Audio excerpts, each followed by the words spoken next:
everyone, my name is Katie Cannon, and I'm going to be doing a quick reflection on the things that I read in the video that I watched about anti-racist teaching.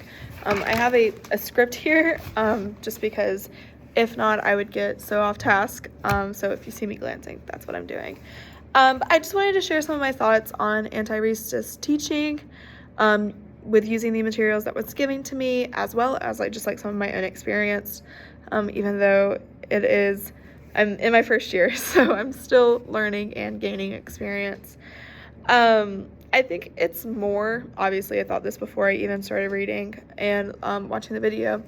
I think when we were talking about anti-racist teaching, it has to be more than just a lesson during Black History Month, or including one book from an author that's not white.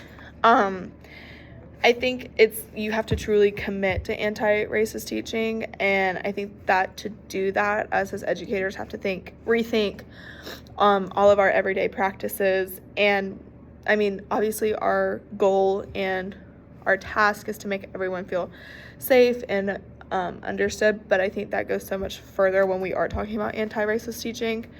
I got a lot of resources from the teacher chat website, where it's you ask a question, it had some answers. One of the questions that really spoke to me was just how do you rethink your teaching? And it reminded me how important it is to examine our own classroom rules. In my positive behavior class, that was one of our assignments, was to redo, and I think it was due in October, so we all already had our classroom rules and expectations, and the assignment was to look at them and just to redo them. And the assignment wasn't really centered in anti-racist teaching, but it showed, I was blown away by just a couple of tweaks and how much of a difference it made. And when we execute, I'm so sorry. So on the teacher-to-teacher chat, see, I told you my brain just jumps from place to place. In the question 2, it focused on what was something that other educators were wrestling with, and that was just kind of inspiring to me, because I feel I'm learning so many different phrases and what best practices are, and I just feel overwhelmed sometimes, to be honest. And so it was nice to see educators that have been teaching for 20 plus years also wrestling with these practices. And it was also refreshing just to see other educators just constantly working on perfecting their craft. And it encouraged me to reflect on if there were any rules in my class that may seem unfair. My rules and expectations in my class, I kind of pride myself. It's not hey, don't stand up when I'm talking. It's very much come prepared to learn, or ask questions if you're confused, and treat everyone with respect. So they're really heavily focused on how we treat each other, how we want to be treated, and also just the attitudes that we have in class. I did a social contract with my classes, and so I have them hanging up in my room, and it was very much, what do you expect from me? And is it fair that I expect the same from you? So if you want me to respect your time, please respect my time. And we all signed them. It was really cool.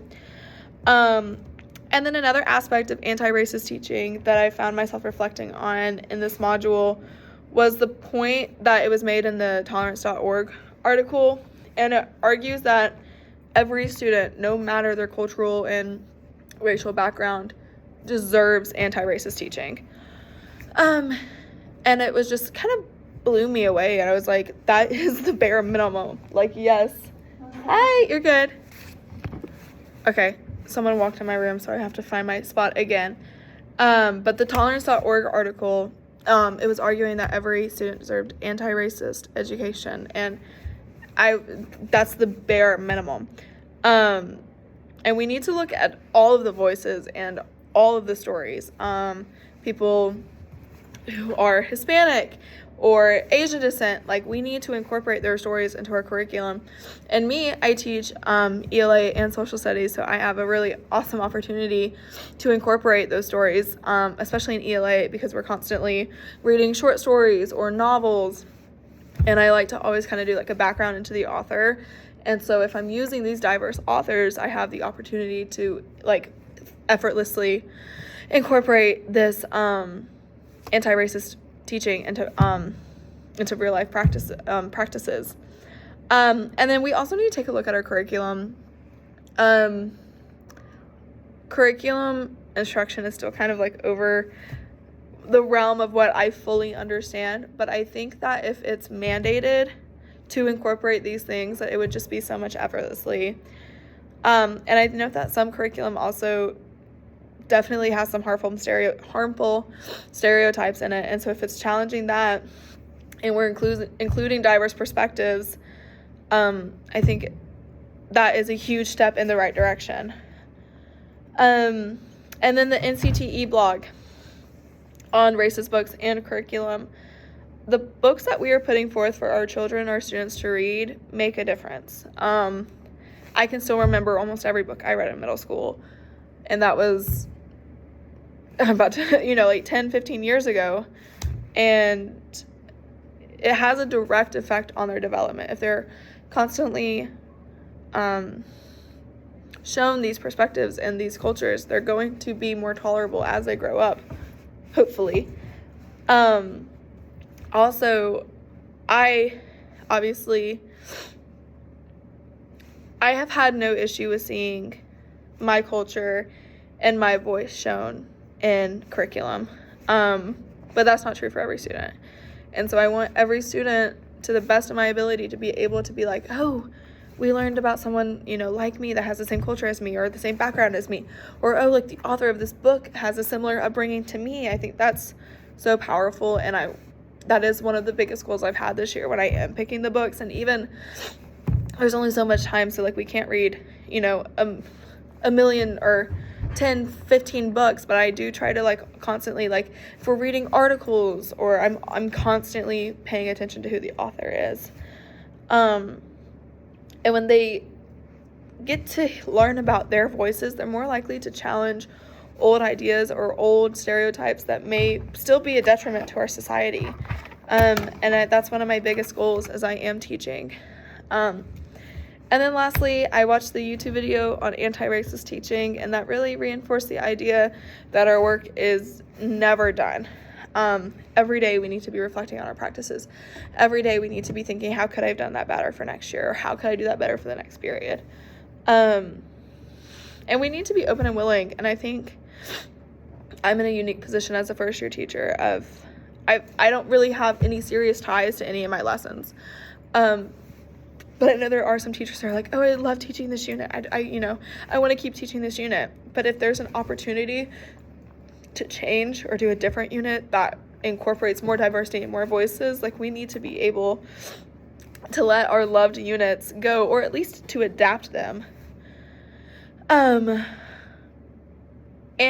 I am of the belief that like I'm not just a teacher. I am someone who is constantly, every decision I make, these kids are going to remember for a very, very long time. And I've learned that by asking the right questions to myself, questions like, how can I make my classroom a safer place, or what am I missing? I am constantly changing and adapting these lessons to be the best version for these children I can be. And so I gotta start wrapping it up. But in conclusion, anti-racist teaching is about consistently examining our practices and how we can change our procedures and even like our rules sometimes to question these rules that may be unfair, and also always being open to improvement. The readings and the videos this week show me that this work is essential for creating classrooms where every student can thrive and succeed and hopefully change the world for a better place. So thank you so much for listening, and that is that.